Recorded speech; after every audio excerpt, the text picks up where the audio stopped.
से थे और उनके मुंह से आग और धुआं और गंधक निकलती थी। इन तीनों आफतों यानी उस आग और धुएं और गंधक से जो उनके मुंह से निकलती थी, तिहाई आदमी मारे गए, क्योंकि उन घोड़ों की ताकत उनके मुंह और उनकी दुमों में थी, इसलिए कि उनकी दुमें सांपों की मानित थी और दुमों में सर भी थे। उन्हीं से वो सर पहुंच जाते थे। और बाकी आदमियों ने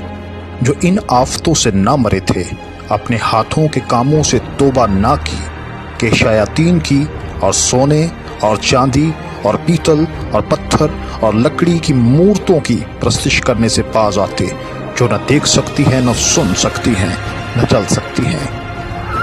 जो खून और जादूगरी और हराम